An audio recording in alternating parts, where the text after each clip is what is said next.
Good afternoon or morning or whatever. I don't know where you are in the world, but it's the afternoon for me. Hello. It's been a long time since I've done one of these, so pretty excited to be back in. I was supposed to be out and about, so I just hadn't planned it. So I'm sorry it's very late notice, but it's like I'm at home. I could just sit here on Twitter and just like scroll away, or I could actually go online and talk to you guys and think about what's actually going on. So let me just check everything because my history. If you guys have been here before, history of these streams, make sure everything's actually, make sure you can actually hear me. Hopefully the sound is all good.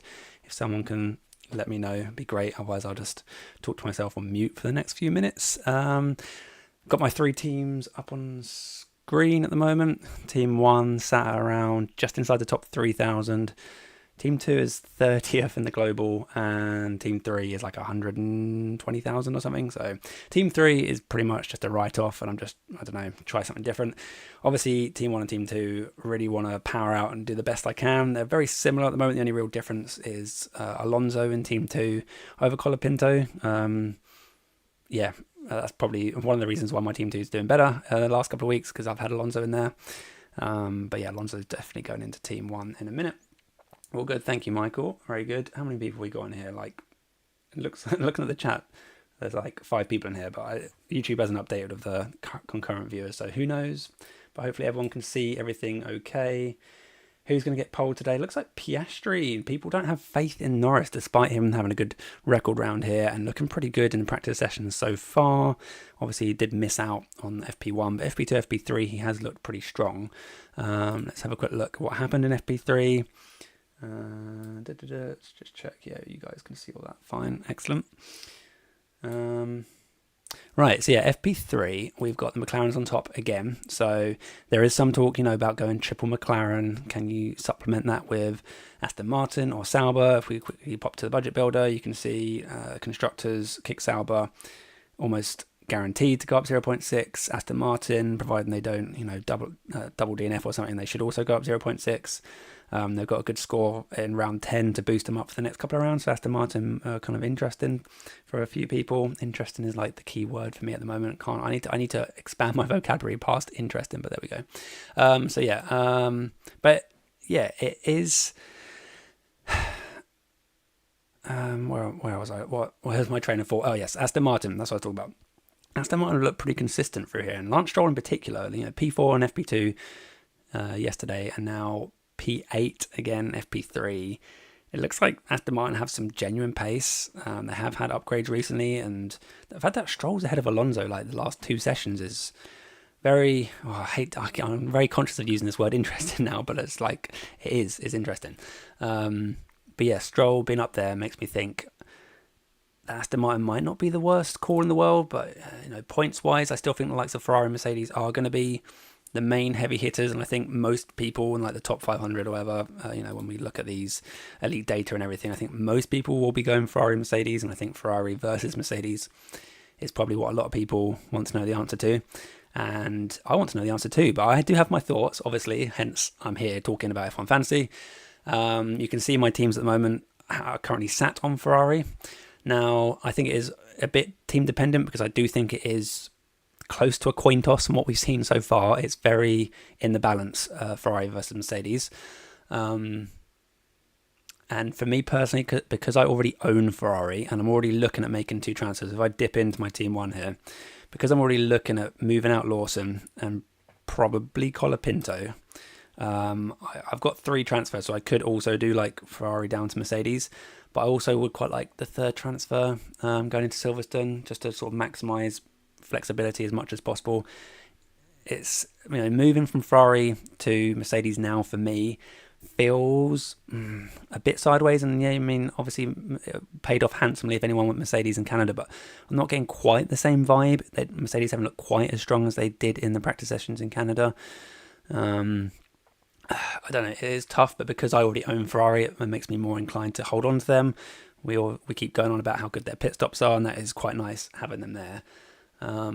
Whereas Mercedes are looking more like a 2 point, probably get like a 2.4 stop, whereas Ferrari are threatening every week to go sub 2 seconds, which would be massive. I think it's 20 points, is it, for going under 20 seconds? So plus the 5 for getting the fastest pit stop. So 25 points if Ferrari do it, and they're so close they're going to get there. So it is definitely appealing to sort of hold out as long as possible for the Ferraris. In terms of race pace and everything, obviously we had, if we pop it back and go to the sims from last night, which I went through on my final thoughts video. The sims from last night, pre-FP3, obviously, do favour Mercedes in both qualifying and in race pace. So the Ferraris do slack off there, although, you know, they have looked stronger in FP3. And we know as the temperatures get hotter, generally what we've seen over the last year or two is Mercedes don't do so well. Ferrari do kind of excel a bit more in those hotter conditions. So certainly interesting in that regard to stick with Ferrari. I feel like I'm not excited to be stuck with Ferrari, but I don't think as a Ferrari owner currently there's enough for me to be pushed to Mercedes. If I already own Mercedes, I think I'd be happy to sit on them. I'm just not really convinced it's worth the transfer. I don't see necessarily a Ferrari or a Mercedes driver winning this weekend. I think Russell's probably got the best chance, just in general, just of how he's driving and the fact that he has actually, you know, just come off a race win. So Mercedes are capable of winning the race. That is quite a nice bonus to have them. They are actually capable, as Ferraris have only won the sprint race back in China this season. So Ferrari don't look like they're going to win a race anytime soon, whereas Mercedes have actually won a race. Plus Mercedes are cheaper, but quite considerably cheaper now as we look at it, 24.7 compared to 29.1. So it's quite a big difference. It does open up some opportunities over the next couple of weeks. But, you know, they're both, again, we refer back to the budget builder, they're both looking likely to gain, in fact, yeah, all four of the big constructors, 99%, 99, 99, 94. So, yeah, looking pretty likely that's going to happen. I'm just going to have a quick read of the chat whilst I collect further thoughts. Just a second. Oh, that's me. Reading someone's messages. Oh, that's me. It's written that. Michael says, I'm honestly considering a McLaren Aston Martin to get some budget, 114.1. Yeah, you're slightly behind me. I think I'm 114.8. But then if you go Aston Martin, is it actually, let's have a look at the team calculator. Is it actually that much more budget to go Aston Martin? Yes, you get the obviously 0.3 bonus from there. But then what do? To retain that bonus, you kind of have to stick with B tiers. But then if you go Aston Martin, you're kind of like automatically pushed towards putting like a Russell in your team. So if you're going Aston Martin because you want budget, it kind of makes sense to also forego someone like Russell and stick with the B tiers. But then who would you pick if you're going 4 B tier drivers? You go Hulkenberg, Alonso, Hadjar, Gasly or Bortoletto, probably fine. But then you are probably sacrificing points by not going with someone like a Russell to pair with the Aston Martins. Are the Aston Martins going to be that strong? If we sort this, actually, let's have a look. So if we force McLaren and Aston Martin and sort it by expected price gain. This is the post FP2 sim. So yeah, it automatically pops you in with a 2x driver of Russell. And I do think the 2x driver is important. So I feel like if you're going Aston Martin, you wouldn't also drop Piastri or Russell or Norris, whoever your 2x is, to go with someone else, like to maximise it. So that means you're left with, because if you go Aston Martin, it opens up the budget to basically, you know, you don't have to sit here with Hulkenberg, for example, or Hadjar. You could have someone else like a Piastri. In fact, can you definitely do that? As I'm saying that, I'm like starting to question reality. If I do that, go in here, put George Russell, yeah, you can quite easily. Okay, I'm not going crazy. So yeah, if I was going to go with an Aston Martin constructor, it'd probably look like this, and I'd have like 6.7 million in the bank. And you think, oh yeah, it looks great because you're going to gain budget, but are you actually getting that much more budget? Like 0.6, 0.6, maybe 0.2, 0.3, 0.6. I don't think it's going to gain that much more. What are we at? 2.69 this is suggesting. If we set up my team 1 and force, we don't want to force Aston Martin. It's going to pick Kick Sauber anyway. So say we go back to Ferrari. This is a likely team that I would go for, 2.4. So yeah, going Aston Martin constructor doesn't seem to, it's almost like a fake budget gain. You're not actually gaining what you think unless you sacrifice like a George Russell as an extra driver. Michael said never believe in those sims. The F1 sims is that I predict. Yeah, I guess. I mean, yeah, take them with a bit of a pinch of salt, whatever. Yeah, they can be accurate. They're not necessary though, because it doesn't take into account FP3 obviously as well. What else have we got in the chat? 113.3, terrible start, can't even afford it. Oh dear. Yeah, I mean my team 2 my team 2 is got a pretty naff budget. Let's have a quick look, because this team is, like I said, it's 30th in global rankings, but its budget is only 111.6. It's not good. So everyone in the chat who's like crying about their budget being 113, 112, my team, which is flying, it still only has a budget of 111.6. It's only going to start getting punished when people can start affording these double A tier constructors. For the time being, it's going to carry on riding the wave of happiness as it continues in the top 100. But yeah, I'm not too fussed about this. I'm just going to keep plugging away and seeing what I can do with this team. So yeah, I guess budget's not everything, and I can still afford like pretty much a template with it for the time being. I know people will be switching over to the like McLaren, Mercedes, Piastri with either Russell or Antonelli very soon if they're not already, but for the time being, I think it's fine. If you've got slightly less budget, it's not the end of the world. James says, hi Tom, should I go Aston Martin and Russell for now for Limitless in Spa or Hungary, or Mercedes and Gasly, which seems safer? Setting up for Limitless now seems too early. Yeah, I mean, you want to use Limitless sooner rather than later if possible. So setting up for like a Spa Limitless or Hungary Limitless, they're both potentially good options. Sprint race, extra points. Hungary, maybe fewer overtakes, better delta in terms of the top drivers. So your question is, should I go Aston Martin and Russell, or should I to set up for that, or Mercedes and Gasly?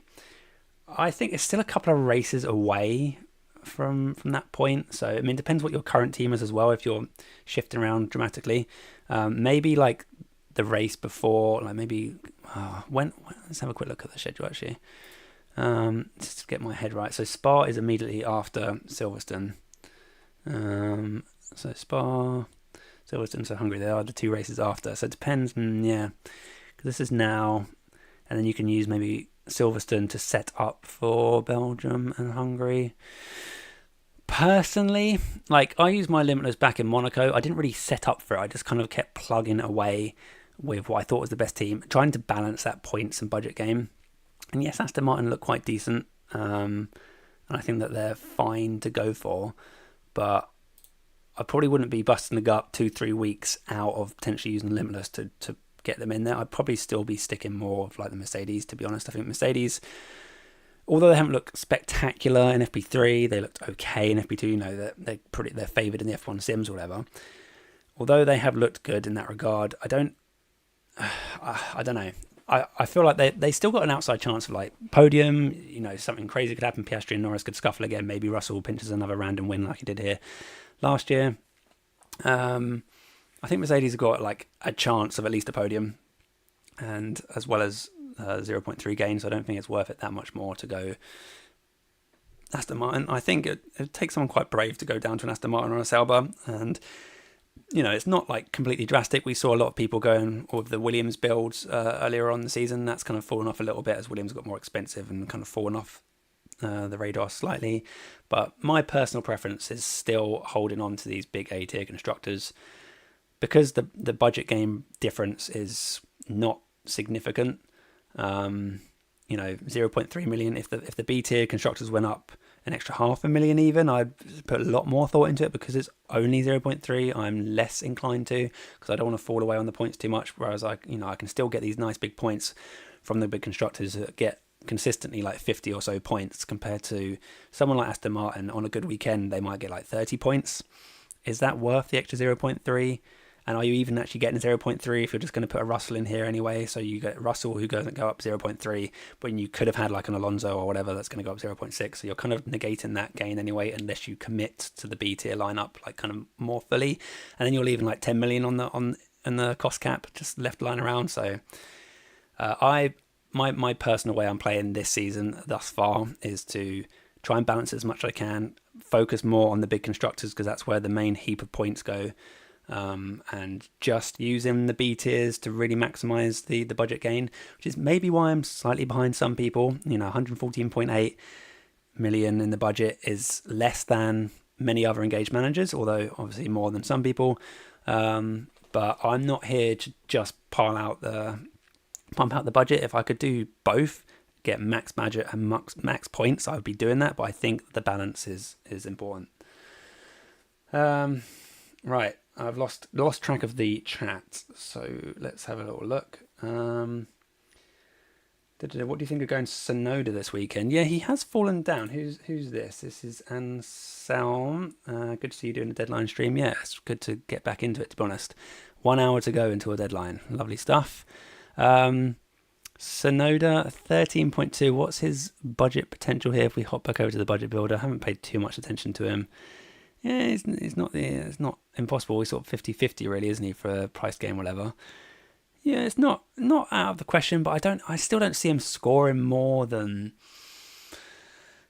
somewhere like 12, 15 points. Like if he has a really good weekend by his standards, he might get up to like 18, 19, 20 points. And the budget gain potential isn't spectacular. I feel like maybe if he does fall another 0.6 or another 0.2, maybe another couple of weeks, maybe. And he does seem to be slightly growing in confidence. Would I even be able to like put him in here? Probably not, unless I bought him Mercedes.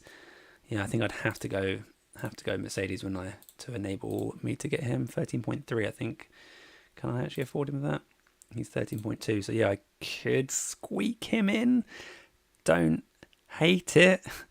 I also don't think he's that exciting because although he looks better, he doesn't, from what I understand, he doesn't have the same upgrades that Verstappen has at the moment. So I think he's on the slightly less upgraded Red Bull. And yes, he looks okay this weekend. And yes, he could get into the top 10 for qualifying and the race potentially. But I don't really see him threatening beyond like P7, P8. And when you're in that realm at that sort of price, it's not that exciting, but yes, I can see some appeal to Tsunoda. Personally, I talk about budget gain a lot and the importance of it. I'm more focused on someone like an Alonso, whatever, like a Pierre Gasly perhaps, going down this road instead. And these are like my likely moves, I'd say, just to throw those out here at the moment. As a current Piastri owner, definitely not moving off him. Obviously not moving off McLaren. Hadjar looks good for at least another week. Might need to move off him the following week, but that's why I'm kind of happy to keep an extra transfer open, just to keep extra flexibility. Hulkenberg's not going anywhere because he's going to gain price. Gasly versus Bortoletto versus Sainz is still on my mind for this final slot. So Gasly is not like a lock by any stretch of the imagination. And then Ferrari versus Mercedes I've talked about already, and people keep asking me, and like still the same sort of answer. It's basically a coin toss this weekend. Mercedes don't look as strong as they did in Canada, but they still look decent. If you're on Mercedes, I'd be happy to stick with them. If you're on Ferrari, I'd be happy to stick with them. I know it's not a very committed statement for what you want to hear necessarily, but that's just the truth of the matter. It is a bit like a coin toss. So because I'm sat on Ferrari and they are good for pit stops, I'm kind of happy to sit on them, and they look quite good in FP3. Potentially improve their qualifying pace as well as having good race pace and the extra heat on Sunday. So yeah, as a Ferrari owner, I think with 55 minutes left to go before deadline, I think I'm quite happy to sit on them and just focus on moving my B tier drivers around. Has anyone asked about Norris yet? Is there any Norris owners in the chat? Any Norris owners in the chat? If there is, let me hear you and I will answer your questions on Norris, because I'm sure there's some people like, do I keep him? Do I not? Don't know. I luckily don't have Norris in any of my teams, so I don't have to worry about it, but I do have my thoughts on it. So if you want to know, let me know. What else we got? Joe, I'm 116.5. Very nice. So I'm not considering beating constructors. I think still need 2 races to get to the dream team. Yeah, that's fair enough, Joe. 116.5. It's really nice. It's almost 2 million more than what I've got. I would love to be in your position with that budget. Curious to know what your rank is that's got you there. Have you managed to dodge those DNFs and get the points as well as the budget, or has your rank struggled a little bit? Your rank struggled a little bit, Joe, because of that? I don't know. But if you're already at like 116 plus, then you probably don't need to worry too much about keeping like B tier constructors. Just sit on that budget, keep growing with the B tier drivers, and then get the points from the A tiers. Okay, we've got, hi Tom, when do you recommend using wildcard? It's very team dependent. I use mine on race week 2. I had a shocker in Australia on race week 1, like multiple DNFs. It was just horrible, so I wildcarded out of it to avoid a -20. I'd say pretty much any time you want. If you want to make more than 2 like -10s, you could even argue further on down the season you could use a wildcard just to save a -10 if you don't think you're going to have much utility for it. But I'd probably not do that until further down the season if you still haven't used it. Right now I've still like half the season left to go. I'd say anything probably -20 or beyond I'd be using my wildcard. It doesn't look like there's going to be any dramatic shift in the strength of the constructors. So it looks like a lot of teams are starting to or already have looked to 2026. So I can't imagine, we're at the end of these regulations. I can't imagine there's going to be a sudden jump and suddenly we need to wildcard Triple Williams because they've suddenly gone to the top of the rankings or whatever. So I don't think that's going to happen. I think it's very much team dependent. Maybe you've put yourself in hold. Maybe try something different one week, like Norris owners this week, perhaps. Maybe Norris owners that went down that road in Canada and they've backed themselves into a corner. It could be time to use the wild card for those sort of teams. It's very team dependent, which is why I used mine in race week 2 because I didn't have any grand plan for using the wild card. It's very in the moment. Does it feel right? Is it needed now and then? You can't really plan for it necessarily. And like I said, I don't think there's going to be any big shifts this year, so it's very team dependent. That's my answer. Is Silverstone a good option for Limitless? Is Silverstone? Nick says, is Silverstone a good option for Limitless? I would say yes. I'd say it's okay because there's not a best track for overtaking. Obviously depends on the weather. Got to be careful of the weather around Silverstone. It's not necessarily going to be that great, even though we are in the middle of summer here in England. But yeah, in terms of the fact that that delta is definitely widened on lower overtake tracks, which Silverstone is one of, then yeah, I think Silverstone is an okay option, but it very much depends on the practice sessions as to is there a clear top 5. I went with Limitless in Monaco because it looked very clear from the practice sessions there was a clear top 5, double McLaren, double Ferrari plus Verstappen. So if you still got Limitless in the bag, yes, I think it's good to use at Silverstone if it looks clear.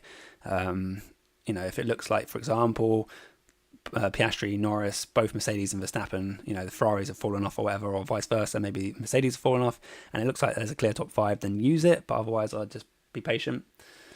Rob's in the chat as well. Hi Rob, how's it going? Hope you're having a good travel because I know you can't stream at the moment. Says, I'm pretty sure no one has asked this question at all this week. Mercedes versus Ferrari, yeah. Loving the sarcasm, Rob, as always. Yeah, Mercedes versus Ferrari, I have talked about it. I've been on this stream for 20 odd minutes and I have talked about it probably about twice already, but I'm sure we'll dig out that topic again shortly when people come in and genuinely ask the question. Let's see what else we got in here because falling behind again. Alligator, you missed/skipped my question. Where was that? Let's scroll back up. I went Norris Ferrari last week. What do? Still have a wild card. I'm 114.9, so pretty much the same budget as me. So yeah, we do have a Norris owner in the chat. Don't be mean to them. Don't point and laugh at what happened at Canada. What to do? So you already own Ferrari and you got Norris. Both quite expensive assets. Norris. Let's discuss Norris because, like I say, your Alligator is probably not the only owner of Norris in the chat right now. There's probably a few other people that are interested in what's going on with Norris. I would say if you don't own Norris, don't move to him. But if you do own Norris, I don't hate holding on to him for one more week. Yes, he's probably going to drop in price, albeit it looks like it might only be a 0.1 drop, although he has to be at least first or second to avoid the 0.3. So it could be a 0.3 drop. It wouldn't be catastrophic, but it wouldn't be very nice if you owned him and that happened. It looks more likely perhaps as a 0.1 drop. Let's just have a quick look at the budget builder just to back this up. So yeah, 61% chance of going 0.1 down as a Norris owner. So whilst that's not nice, it's also not particularly backbreaking. In terms of points potential though, he does look pretty good. He does look good, but then he does have this way of making himself look good and then crumbling slightly under the pressure in those pressure moments. Maybe it's just his personality, it's just the way he is, and maybe he just can't help that, but it's not going to happen every time. He is going to come back to winning ways soon, no doubt, because he's in that McLaren, which looks great, and he is a good driver. So when he puts it all together, and it could be this weekend, he has got a good record around this track. He has looked good in the practice sessions. And when he does, I said this in my final thoughts video, if you didn't catch it yesterday, but I do think that when he does win the next race, he's going to get driver of the day. And I think even in Canada, he was in the top 5 for driver of the day vote Maybe some people were voting before the crash, but even so, I think people just like Norris. And as soon as he gets back to the top step of the podium, I have a strong feeling he's going to be driver of the day. And it could very well be this weekend. Because once he's come back and say he wins a race, it's this weekend, and then he goes and wins in Silverstone as well. I mean, he might get it again in Silverstone, to be fair, because it's his home race and whatever. But I think there's less chance of him winning the driver of the day after he's already won his next race, if that makes sense. So I do think the next race that he wins, he'll be driver of the day, because he's got a big fan base and he hasn't won it for a while, and he's still lurking in those percentages, the top 5 drivers for driver of the day votes, when you look at how the vote is split over the previous few weeks. So he's still there, he's still got that fan base, definitely appealing. And McLaren is just clearly the best car, so he's got a reasonable chance at fastest lap as well. It could be an absolutely monumental weekend here in Austria, but he is susceptible to these little mistakes, and he does cost a lot of money. So if the rest of your team is needs some work, then maybe drop him down to a Piastri to save that 6 million or whatever is the difference. Yeah, about 6 million. It could be worth it to just go back to Piastri, play it safe. I don't think there's much more in the way of options. I think Piastri is just a bit of a no-brainer if you are going to move off Norris, but I don't hate people holding on to him, to be honest. Don't hate it. I've completely lost track of the Sims are out. Oh my god, the Sims are out. Thank you, Michael. I'm just whittling away here. Have we got post FP3? Here we go then. So my team won. Oh, it likes Ferrari all of a sudden, doesn't it? I'm sure I had Mercedes on there before. Did it? I can't remember. Mercedes are 48.1. McLaren. Yeah, it's pretty tight. Even Red Bull are kind of a fraction ahead of Mercedes now. Maybe because Tsunoda's finally pulling his weight a little bit. And there are more upgrades coming for Red Bull. So it's actually interesting. No one's really talked about Red Bull. I say no one, like myself. I haven't really counted Red Bull so much. They are also quite expensive. They're a little bit off the Ferraris, but quite low owned.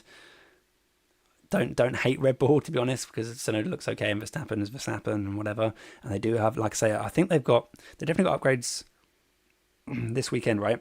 And I think there's more upgrades coming in from Silverstone, if I've heard correctly, from Helmut Marko.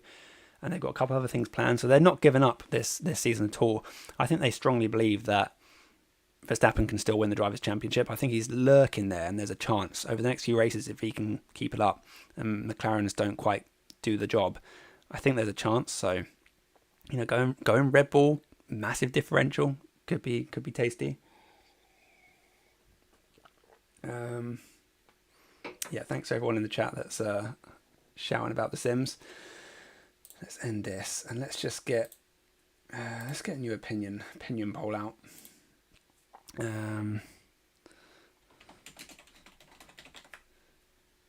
So we've got Ferrari, Mercedes.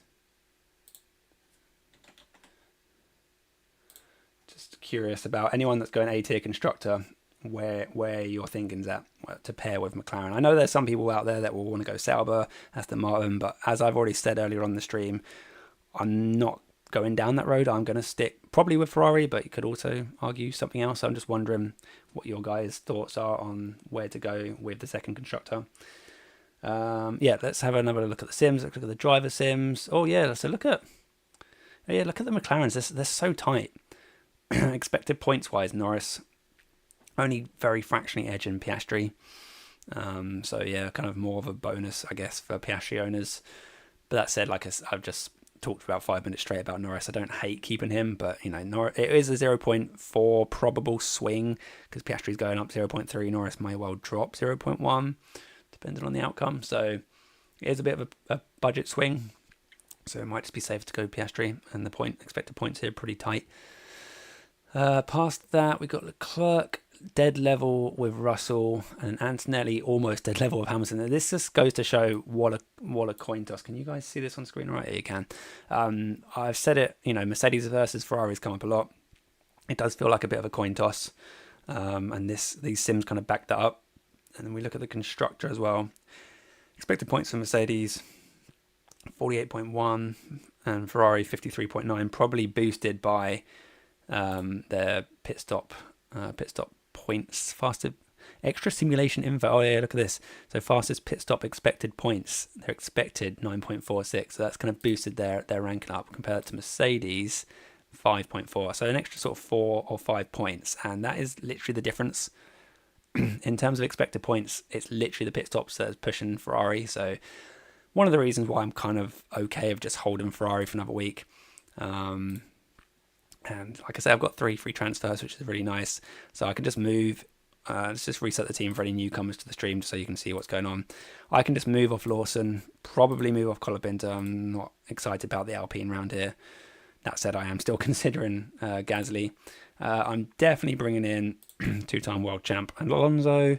And second option, like I say, I do need to have a bit more of a thing. We've got 45 minutes before the deadline. By the way, if you haven't already, please do like the stream because it helps me out a little bit. Gets my stream booted up the algorithm or whatever. Get some more people in here to join the crowd. So yeah, thank you if you have liked it already. But yeah, I still half considering the Sainz, but I don't think I'm going Carlos Sainz for a couple of reasons. One, Williams haven't looked especially exciting, and 2, he's 8.3 million, and it means I'm going to probably have to move off him again in a week or 2 to enable me to get to the double A-tier team. So having someone cheaper than Sainz right now seems appealing. So I'm most likely going Gasly or Bortoleto, and I haven't made my mind up yet. Gasly, obviously a little bit dearer, but has a lower points threshold for a price game. Bortoleto is like budget safe. You can't go down in budget. So, and the Sauber does look genuinely good. It actually looks really good. And Bortoleto's been like, top, where are we? Top 3 every single free practice session. Yeah, he's scraping the top 10 here. We go to FP2 yesterday. We see Bortoleto in P8. And FP1, he was P6, so he's consistent there. Like, is the Sauber just actually decent? I think it's actually just decent at the moment. So I don't hate it. I mean, I'm not excited either by having double Sauber. But you know, it's no different, I guess, to people trying to get the budget gain out of the Sauber constructor. But for me, I'm gonna probably stick with this Ferrari. Just curious to see what Aston Martin and is there any way to like. I can't make this any bigger. It's kind of annoying, but Aston Martin expected points 25, Sauber at 9.8. Anyone going to Sauber expected points? The Sims aren't excited by them. 9.8, so it's probably better to go Aston Martin by the looks of it. The Sims seem to like them a lot more, and these Sims are generally pretty good. So yeah, if you are going down that cheaper B tier constructor, the Sims seem to heavily favour Aston Martin. Yes, they're a little bit dearer, so it might mess up your plans for the rest of your team slightly compared to Sauber. Sauber are a fine alternative if you've got budget issues. But yeah, they look okay at 25 points. But yeah, the fact that the Sims kind of back up my feelings going into this, that Ferrari versus Mercedes is toss of a coin. I think as a Ferrari owner, I am pretty happy to just hold on to them. Pretty happy. I think for me, for my personal team, I do need to have a think about this because, 40 minutes to the deadline, I am going to be making transfers shortly. Alonso is like a lock. I think he's just definitely in there. The only real question mark I have is this 5th driver slot. Do I go Bortoleto? Do I potentially even hold Colapinto? Do I go Gasly? I do want to maximise my budget gain. So I will be thinking about this in just a minute, but I feel like I need to catch up with chat again. What have we got in there? Brocklaw says, is that your final team? Oh, that was ages ago, wasn't it? I think. Albino, hi Tom, love the vids. Thank you very much. Bet you're still buzzing off the FA Cup. Absolutely. There's lots of question marks whether Crystal Palace are going to get into the Europa League with all this shenanigans of Lyon and whatever. But yeah, still absolutely delighted and will be for pretty much the rest of my life that knowing that Palace have won the FA Cup. Pretty much sorted me out for life. So yeah, thanks for the message, Albino. FPL Hayden, hey, I also have Norris 116.5. Nice. Top 2k rank. Feeling Lando and Colapinto to Piastri and Alonso for the prize gain. Yeah, I like it, Hayden. I mean, that's pretty much what I'm running. Similar sort of rank to me. You have more budget, but yeah, bit of a better budget game going that road. Yeah, I like it. I like the move, to be honest. Ash, from your final thoughts video, are you stopping the budget build once you get to McLaren, Mercedes, Piastri, Russell +3? My team 3 is there with $1 million in the bank. My God, Ash, how have you done that? Incredible. But I like Hoggermug as well. Yeah, I really like it. So, question is, are you just going to straight up stop? No, I'm not going to straight up stop. I will probably jump onto it as soon as it's possible, because at this point, by the time I can do it, it's going to be probably another couple of races before I can do it, at least, depending on if things go according to plan. And at that point, we're over halfway through the season. We're only going to have 10, maybe 11 races left when we finally get onto this build. What are we really building budget for once we're on that build? With the 10 races to go, what are we working towards? There isn't much really, and I think it's just probably worth it.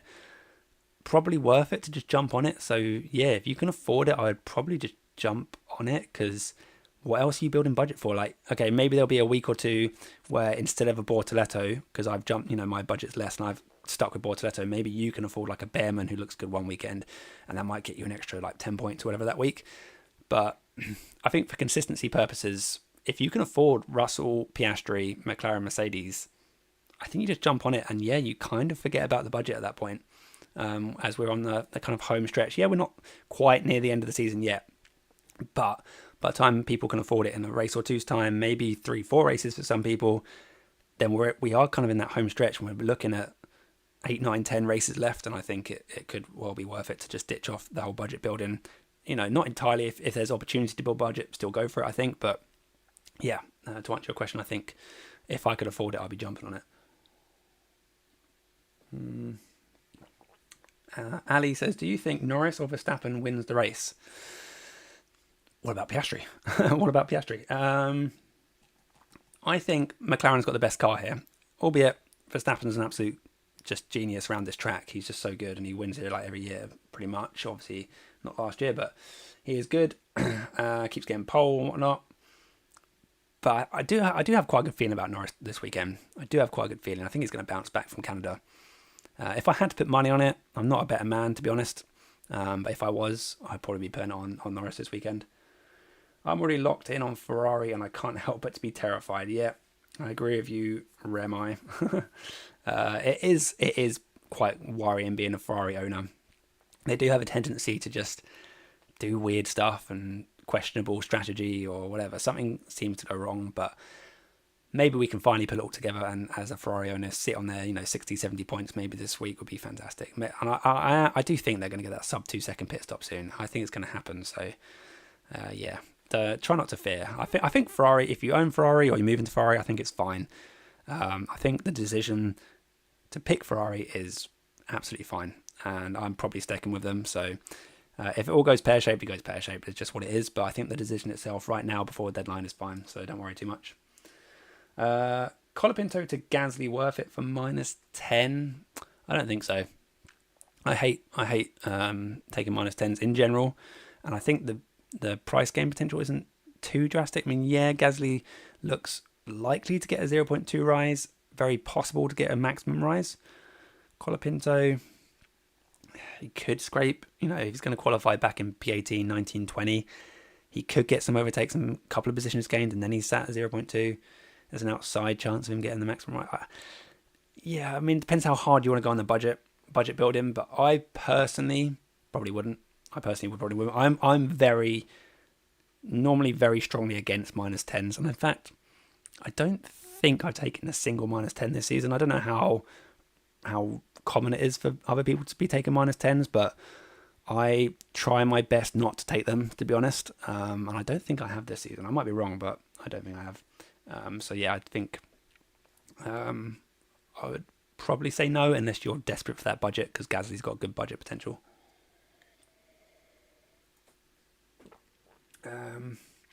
Photo says, are we being FP3 baited by Ferrari again? Well, you could say that. Obviously in Canada they came back quite strongly, and we thought, oh yeah, they look great. And here we are in Austria again, P4, P5. Oh yeah, they look great. Leclerc's only 0.2 off the fastest lap here. Hamilton, albeit a couple of tenths further back, but they're a couple of tenths ahead of the Mercedes here. It looks good from FP3 point of view, but we have to remember as well, their race pace looked pretty decent. I wonder if I've still got that tweet for my final thoughts video. I think I bookmarked it. Let me have a quick look. Yeah, I did. Let's bring this over for a second. There we go. Hopefully everyone can see this. Yeah, you can see that. Cool. Yeah, this is from FP2. And we've got to remember FP2 long run data here. It's pretty quick. You know, Leclerc on the medium got 9 laps out of it. 9.5, 9.8, 9.9, 9.5, 7, 7, 8, 7. Bit of a jump here, 10.1, but average in there 9.798. So, you know, round up about 9.8. Hamilton, only 5 laps on the soft, so I'm not going to read too much into that, but still an okay time. When you compare it to the McLarens, who are clearly the fastest car, and Norris had a really good long run at 12 laps here at 9.66, so about a tenth or so quicker than Leclerc, but you know, a tenth, it's actually like pretty close, and I think the F1 sims didn't give enough credit maybe to the Ferraris here. And you know, temperatures going up, Ferraris do like the hotter temperatures, but then again so does McLaren. So but in terms of FP3, has it baited us? I don't think so. I think there's some evidence from, you know, FP2 as well that the Ferraris actually look okay. Admittedly, the Mercedes also look pretty good, especially when you take into account Antonelli, who's generally the slower of the two drivers, is really good here. So I think once Russell sorts that out, his race pace is also going to be really good. So I think it is, yeah, it's pretty much a coin toss there. Let's hop it back. Oops.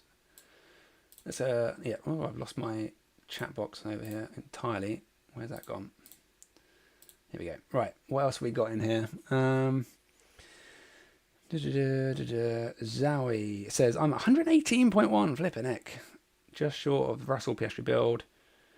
So here you have Piastri, McLaren, Alonso, Hulk locked. Not sure what is best to do. Risk points for safe budget game. I mean, if you're at 118.1, but you are very close to, I think being 0.8 short, you should be able to afford it. With other B tier drivers falling, the likes of Alonso, Hulkenberg climbing, you're going to make that 0.8 up.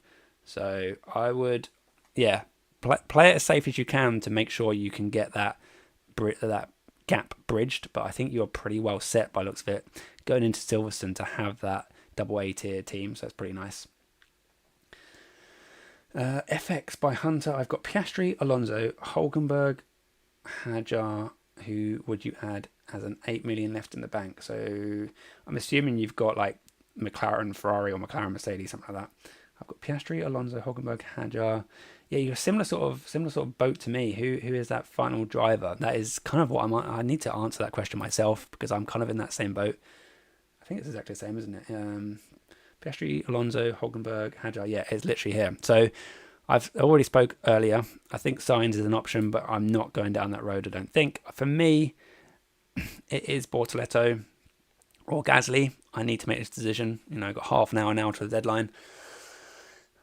So let's have a little think about what we want to do. I do quite like the Sauber. I mean, the Alpine just kind of struggles around here. It's not got the best engine to be charging out these heavy braking zones through into long straights. The Alpine just might struggle around here. I think the Alpine in high speed has been okay though, so it could be quite decent around Silverstone. Told Gasly. What is Gasly's thingy-majiggy? If we sort it by the 0.6, so Gasly's got this 10-pointer. He's going to drop to the 6-pointer.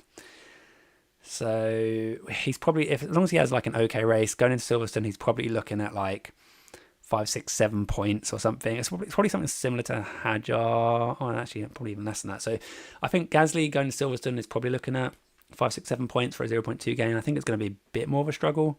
So maybe just going Bortoleto, who's in that kind of upgraded Sauber, who like guaranteed, even if he has a shock on DNFs or whatever, he cannot lose budget. It is quite appealing. And according to the Sims here, 17, so he's only got like a 31% chance, according to the Sims, of gaining any price at all. Compared to Gasly, who's at like 78%. It's quite a big difference. Yeah, it is tough. But for me, it's definitely Gasly versus Bortoleto. Like, Gasly has the higher ceiling. Bortoleto has the higher floor, if that makes sense. But that's where my thinking is at the moment. Someone asked about Tsunoda earlier on the stream, and I think he's okay, but I'm not going to go there. Past that, you don't really want to look down here. Like, you could argue maybe Ocon, Maybe Ocon, he needs 8 points to get a rise, but I think he's susceptible to drop in here, to be honest. I don't know, the Haas hasn't looked spectacular, but they do have a good reputation of just qualifying poorly and then just jumping like 10 places, so it could happen for them. For me, I think it's really tight between Gasly and Bortoleto. I'm not sure at the moment. Michael says feeling safe with Bortoleto over Gasly. Yeah, does feel like Gasly's having one of those seasons, isn't he, where it's just like you bring him in and it's a random DNF. I'm still scarred slightly from Gasly, maybe from Saudi Arabia. He looked really good for Saudi Arabia, and then obviously he DNF'd on lap 1, and I've just never looked back to him, but now he is definitely appealing, and I am desperate for budget. So in terms of like being desperate for budget, Gasly this week looks like a real nice option. Whereas Bortoleto is Bortoleto ever going to get 8 points? He could. I'm a bit worried about him qualifying too high and then dropping back. I think he will get into Q2. I think he will. I don't think he's going to. Well, the way he's been driving though, he's been top 10 all the sessions so far. He could even threaten Q3 the way things are going. I don't think I'm crazy to say that. But let's say it's like worst case scenario and he qualifies like P11, P12. That's pretty rank. The race pace of the Sauber, it was okay. I do remember when I was in Spain a few weeks ago, watching Hülkenberg in that upgraded Sauber, just going round and round the track all by himself, and I was thinking like, what is going on? How is Hülkenberg just all by himself? No one's catching him. Like, he's just going about his business, and towards the end, overtaking the Ferrari. Like, the Sauber does look actually quite decent. So I know there was a tyre offset or whatever, but yeah, the Saubers definitely look quite decent. So the fact that Bortoleto is a complete safety. If Bortoleto was like 5 million and he could drop value, I think it'd be a no-brainer to go Gasly. But he's at 4.5. He cannot drop. It's a tough decision, to be honest. Gasly's so appealing with just 0 required to go up in price. I am going to quickly pop to my other teams as well, because this is my team 3, which has just been butchered. It's down at 120k. Racing balls are going to come out for them. I think we're going to go with the Aston Martins to try something a little bit different there. 4.7, so Lawson's going to go. And then who's going to come in here? Don't think we want. I think it's got to be Alonso, isn't it? I think this is kind of it. I think I've only got 2 transfers here as well. So I think for my team 3, this is where I'm going. I think you could argue, some people will be going this with their team 1s, and I think it's okay. But because my team 3 is going for it, I wouldn't recommend it, because this team 3, every time I've tried anything with it, it's just completely backfired. So yeah, this is what I'm going to do with my team 3. Trust in the Aston Martins here. So we're going to make these transfers, I think, if I can actually work out to do it. So 2 free transfers for my team 3. Lawson's going to Alonso. Racing Balls moving to Aston Martin. Confirming that. So there we go. Team 3. I've already made some transfers. That's done and dusted. Like I say, I'm not paying too close attention to what's going on with this team because it's just had a shocker. My team 2 is doing extremely well, and I want to try and maximise that. So Lawson's definitely going to go. And we sort by value. Alonso and Hülkenberg obviously already in there, which is fantastic. I can only really afford Bortoleto, and I think I'd rather have him over Colapinto, to be honest. What's Colapinto's need for gaining price again? 5 and 9. He doesn't instill me with any confidence, and he might get booted out the seat soon. So yeah, I think for my team 2, to try and hold on to that top 100 position, I think I'll probably run with this. Could try something drastic and go like Red Bull or something. In fact, what was the answer to this poll? Yeah, no one's like touching Red Bulls. 2% in the poll. Yikes. Mercedes 36. Yeah, so it looks like Ferrari kind of get favoured. I don't know if that's because people are already sat on Ferrari like myself. I think the majority of engaged managers are on Ferrari over Mercedes, unless you went for it in Canada. So yeah, it makes sense for me to just kind of sit on Ferrari, to be honest. So yeah, I'm quite happy with that. Michael says he just literally flipped a coin and Bortoleto won. Nice. I like the style. At the end of the day, this is a game, so yeah, make some fun out of it. It is a bit of a coin toss. It's scary, but yeah, Bortoleto being safe. But if you go Bortoleto though, and Gasly just gets 5 points and goes up 0.6, and Bortoleto just sat there, stood at 4.5, that opportunity for budget gain on Gasly is just, yeah, it's so tempting. It is risky. Bortoleto is just like basically 0 risk and a small chance of getting something out of it. Whereas Gasly is a bit higher risk, quite a bit higher risk, but high potential. Will I be looking back at this point in time and just kind of regretting not going for that 0.6 gain, or even a 0.2? It could be significant. But like I say, Gasly is having one of those seasons where it's just kind of gone a bit pear-shaped every now and again. And I'm not a big fan of the Alpines around here. How did they do in third practice? 17 and 19. Pretty bad. Practice debrief. Alpine race pace is the worst according to the F1 sims. Quali pace is actually okay, so that is not what we want to see from fantasy. Qualifying well and then having a bad race pace. Sauber qualifying also not great, which is good for Bortoleto owners, and their race pace is about equal. They kind of stay in there. But yeah, this is, like I say, it's not written in the stars here. Let's have a look at what the sims say about expected points for these guys as well. Bortoleto expected point 0.1. Oh dear. But then Gasly's only 1.5.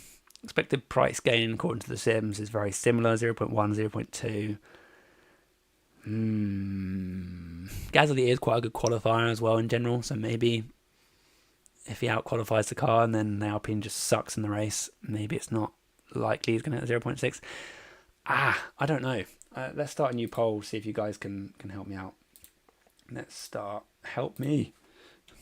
Help. We'll say Gasly, because this is what I've narrowed it down to. I know there are other options. Bortoleto, that's how you spell his name, isn't it? Don't know. Bortoleto, I think that's how you spell it. Yeah, Gasly or Bortoleto, what do you think? Right, what else we got? Why not Sainz? Same position and strongly considering Sainz. So, so the question about Sainz. I like Sainz, and I think he might score okay points. My problem with Sainz is he's quite expensive, and I want to, where I can, stick to the cheaper drivers because it opens up more budget moving forward. I'm just looking. This is my team 2. I'm like, why have I not got enough budget to put Sainz in? But that's because of my team 2. My team 1 does have enough, so I could, with my team 1, cut both of these guys. Sort this by value again. Alonso goes in. I could go Carlos Sainz, and in my team selection video, last week, I did say this was my favourite team going into it because I thought Williams were going to be stronger than they actually seemed to be. I think FP3, P14, P15, they're still not really selling it to me. That said, their race pace I think is okay. Yeah, it's kind of decent, but it's pretty tight back there. Sims say not spectacular for them. They favour the Aston Martins quite heavily over them. He's 8.3, which means it's going to be harder for him to keep gaining money according to his points per million. I don't hate Sainz. I think he's the third best option past Bortoleto and Gasly for me, but I'm focused very much on budget game or budget mitigation, which is why I'm looking at Gasly versus Bortoleto. I'm very undecided. This is tough. How long have we got? 21 minutes. Yikes. It's almost decision time. Oh, boy. Okay. Let me have another look through the chat, and then I'll start making my own decisions here and move stuff, make the transfers and whatnot. Ishmael says, what happened in FP3? I thought Mercedes in Ferrari was a no-brainer. No, I don't think it's a no-brainer. You can see here, these are the FP3 results. Ferrari ahead by a couple of tenths on Mercedes. Haven't got any information in terms of long-run pace from FP3. If anyone's got any information on that from Twitter or anything, then please let me know. Just have a quick scroll on my other screen, see if there is any other things going on. Loads of people like locking in their teams here. You can see Rob, F1 Fantasy Hub, has kept hold of Norris. Yeah, I don't blame Rob for doing that. I think there's an opportunity there for some good points from Norris. Hadjar lost. I got rid of Hadjar ahead of time. Yeah, that's fine. I think I quite like it. Adam, okay. But anyway, moving on. I can't see any long run data from FP3 that anyone's posted, so I'm not really sure what's going on there.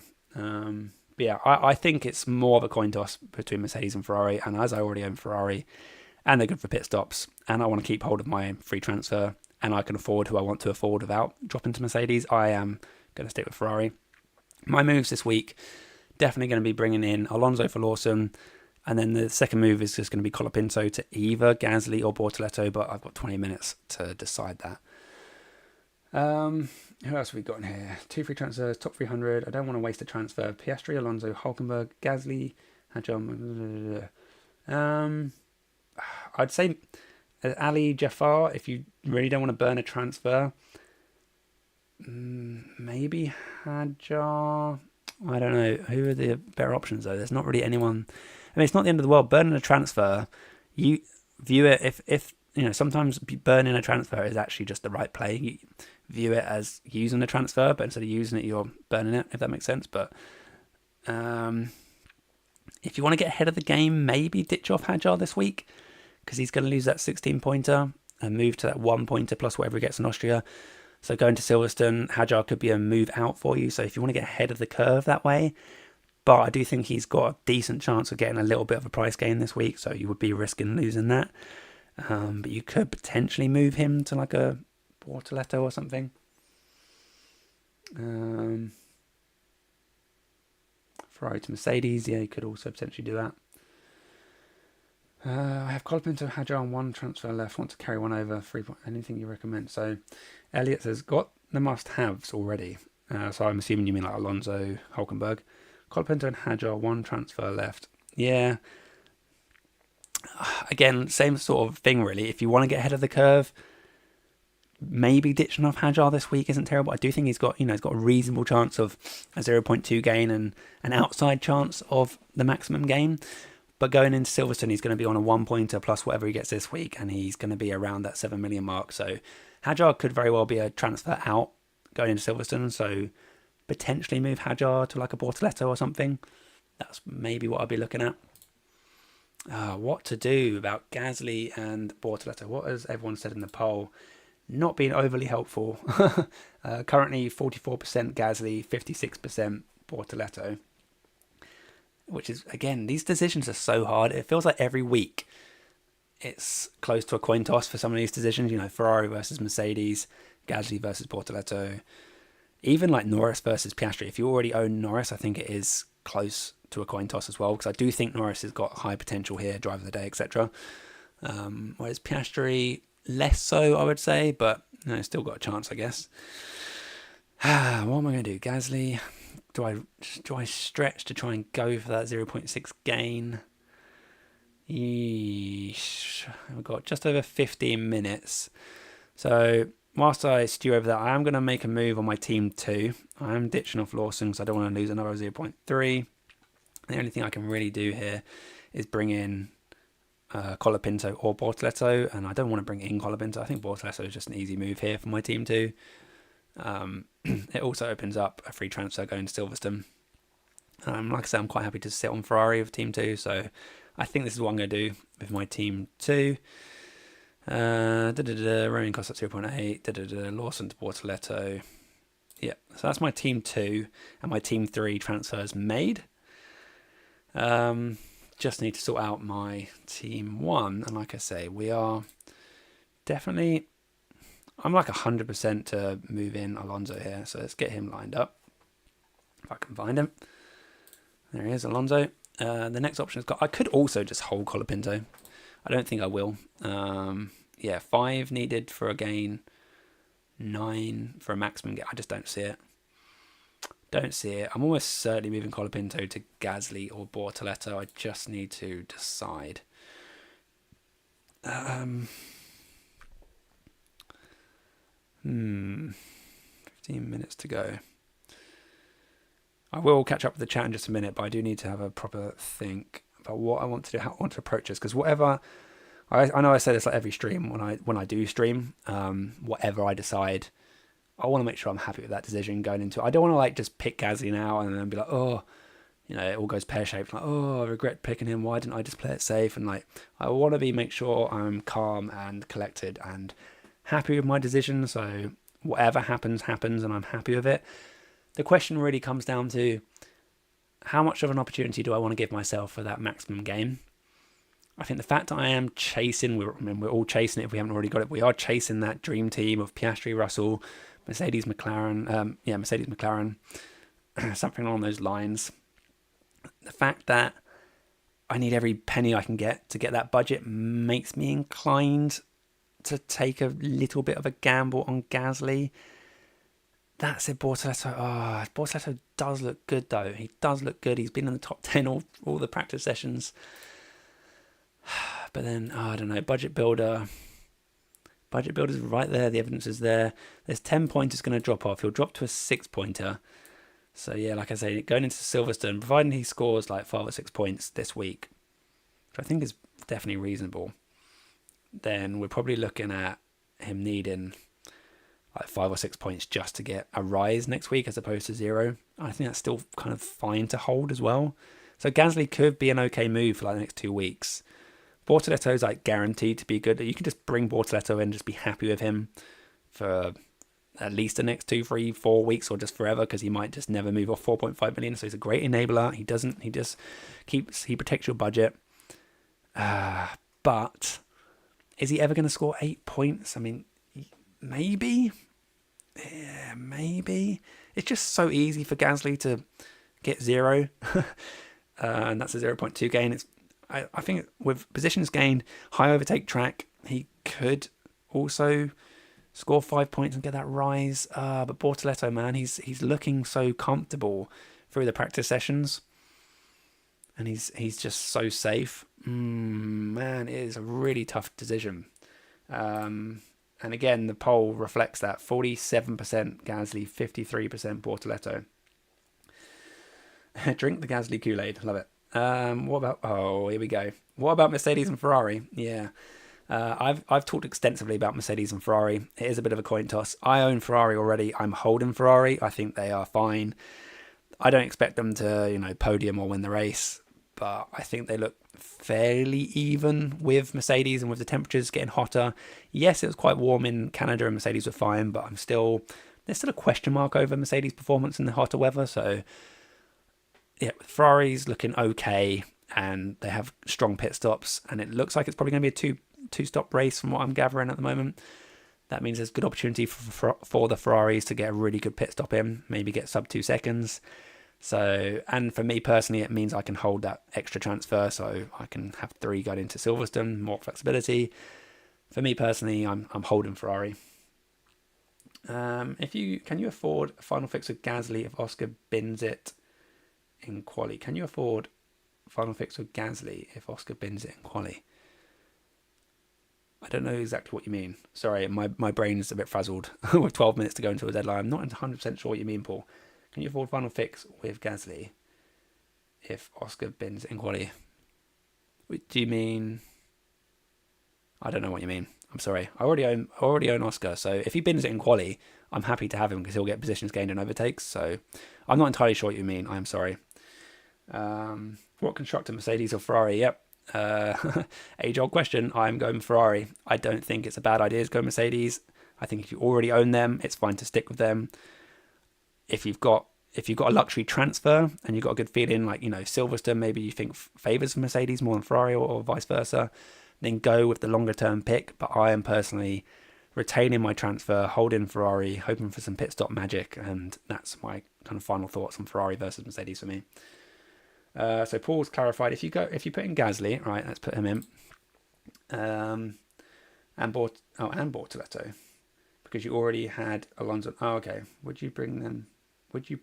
Wait, I'm sorry, I am combining questions here. So if you put in Gasly, can you afford to go to Max if he was on pole and Oscar crashed? Sorry, I wasn't clear. No, I can't. There's no way I can get up there. 27.9, sort by value. No, I'm like a couple of million short of Verstappen here. But anyway, if Piastri bins it in quali, I'd be a bit annoyed. But also, he's going to start like, I don't know, back at the grid, and he'll guarantee like overtakes, positions gained. If he gets all the way back to the podium, for instance, if McLaren are really that quick, then he could get driver of the day for the driving through the field. Yeah, I'm not worried if Piastri bins it in quali, to be honest. Right, we've got 10 minutes left. It is decision time. We can't dilly-dally any longer, really. So let's set up my team. I've already made my moves on team 2 and team 3. I'm definitely going for Alonso here. I've got 3 transfers. I'm only going to use 2 because I want to retain a third one for Silverstone, because there's nothing I drastically want to or need to do. But I do want to move off Colapinto because I think there's better opportunity from Bortoleto and Gasly. It then just becomes this final decision, which is painstakingly hard at the moment for me. Gasly versus Bortoleto. They have. Gasly has got a good record around here. Bortoleto's just looked really good in the practice sessions. Dead heat, in fact, with Liam Lawson. Alpine's quite far back. Not great race pace looking like. But there is that opportunity. There is that opportunity for Gasly. But it's just so much safer to go Bortoleto. And he's looked good. I don't know. The fact that Bortoleto looks really good in practice, I don't know if that's actually necessarily a good thing for fantasy because he might qualify high and then you end up losing positions or whatever. But I don't know. That Sauber does look good. I don't hate having double Sauber in here. I don't love it, but I don't hate it. 4 points for a price rise. Not overly exciting. I mean, Gasly's like guaranteed to get at least a couple of overtakes. So as long as he doesn't drop more than like 3 or 4 positions or something, he's probably going to go up 0.2, whereas Bortoleto has 4 points to get to. Man, the Alpine doesn't instill me with great confidence. Bortoleto, 4 points, 5 points.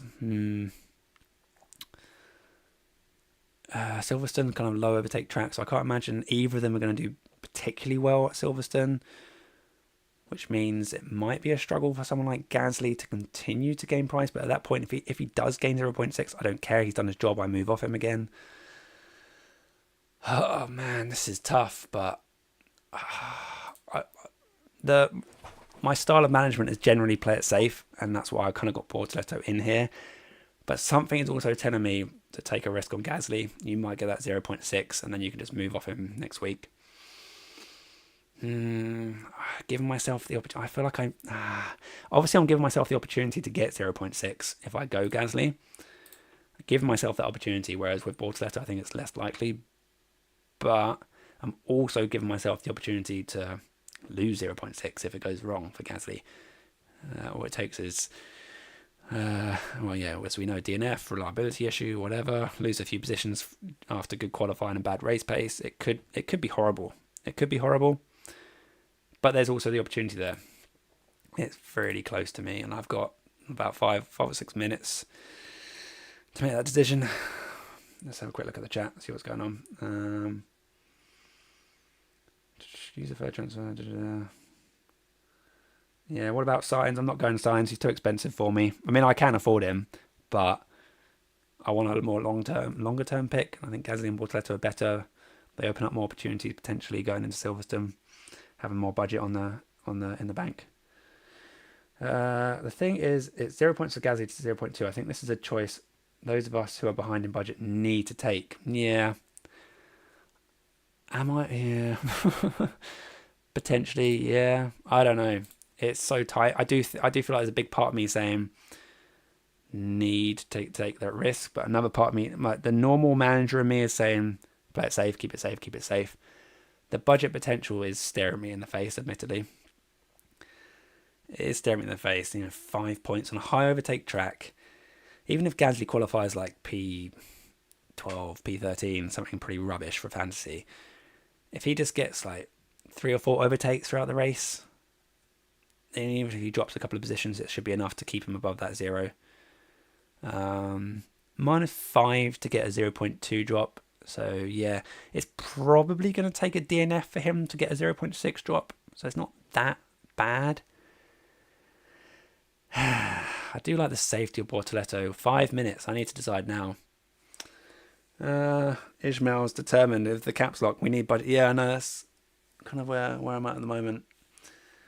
I like the safety of Bortoleto, but the appeal of jumping to a Piastri, Russell, Mercedes, McLaren build soon.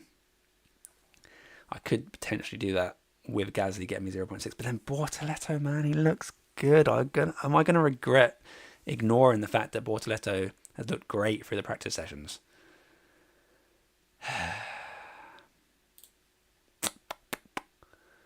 I know, man. 5 minutes. Ben, you've asked Lance Stroll. Not for me because he's pretty much guaranteed to drop in price. Yeah, for points he might be okay, but look, he's like 99% to drop 0.6. And whilst budget's so important, for me, I'm not going anywhere near Lance Stroll this week. 4 minutes. 4 minutes. I am thinking.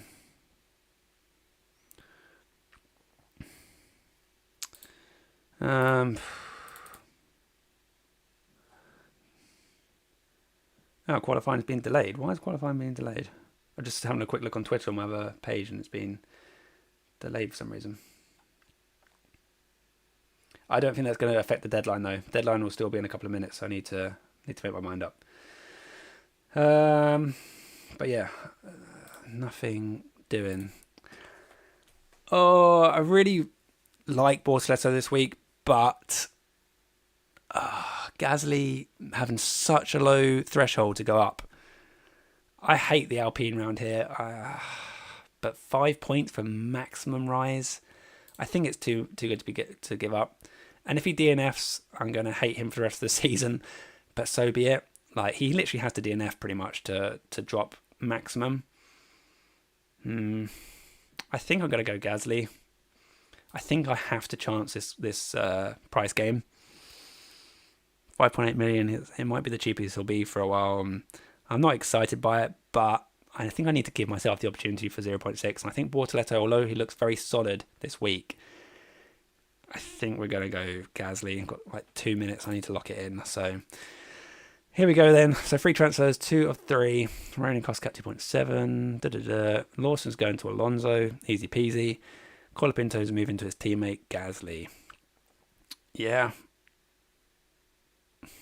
Am I happy with this decision? Yeah, I think I am. Regardless of what happens now, I think Bortoleto still an absolutely fine pick if you go that way. But I am desperate for extra budget. I want to get to that Russell build as soon as possible. So here we go. There we go. Transfers are made across all 3 of my teams. My team 2, which is sat in the top 100, retains Bortoleto over Gasly. So once again, my team 1 and team 2 only differ by a single driver. Both will have 3 transfers going to Silverstone, which is really nice. Team 3 is a bit of a write-off, but I don't hate Aston Martin as a second constructor. So yeah, my decisions have been made. I am locked in, hoping that Mercedes don't punish me too much, but I trust in Ferrari, which is a weird thing to say with what goes on with Ferrari owners. But I hope you guys have enjoyed this stream. Please do give me a like on your way out the door. And go and enjoy qualifying the rest of your weekend. Hope it's a good one for you. It's lovely and sunny, so I'm going to go get outside in a bit after qualifying, take the dog for a walk, chill out. Hopefully after a good qualifying session, hopefully Gasly qualifies in P20, and I am just like loving life. If Gasly goes out in Q1, please everyone spare a thought for me, because I'll probably be like, yes, fist pumping in the living room. So good luck everybody this weekend. I hope you have had a good stream. Hope you've enjoyed it. I hope I've answered as many questions as possible. Yeah, thanks very much. F2 massive crash, that's why there's been a delay. Fine. Excellent. Yeah, it's been really fun doing these streams. This is actually the first stream I've done since China, which is mental. I've just been so busy this year. Being a parent is just, it's mental. You have so many responsibilities, and obviously, looking after my kids, taking them out and about and doing stuff with them is the priority. As much as I love F1 fantasy, I do need to get my kids out and about and see the world and whatnot. Even if it is just like taking them out for a dog walk or whatever, I need to get them out and about. I'm a strong believer in getting your kids out away from the screen. I know I sound like a bit of a hypocrite as I'm staring here at multiple screens and I'm about to go and watch qualifying, but yeah, that's kind of the main reason why I haven't been streaming as much recently. But now and again, I will pop up with a stream. So yeah, thanks for following me along this week. And like I say, sometimes, on my final thoughts video, I said last night, I'm not doing a deadline stream because I'm out and about, but plans changed this weekend. So I was just like, I'm at home. Got a few hours this afternoon. So, okay, let's do a stream. So I've enjoyed it. It's been good to be back here. Thank you, everyone that's joined. I know most of you are probably gone now by this point because I've made my decisions and deadline is now hit. But yeah, thank you very much for following me anyway. And I hope that those of you, particularly my longer term subscribers and everything, yes, long-term subscribers or whatever that keep showing up, keep commenting on the videos, keep giving the likes and just showing up. Just want to say a big thank you, because I know I'm not always the most consistent in terms of being a YouTuber or whatever, but like I say, there is very real reasons as to why that's not always possible for me, but I do still enjoy the company where I can. So yeah, thanks very much for listening, watching, etc. And I'll catch you for Silverstone shortly. So please go and enjoy your weekend. And yeah, see you soon. Bye bye.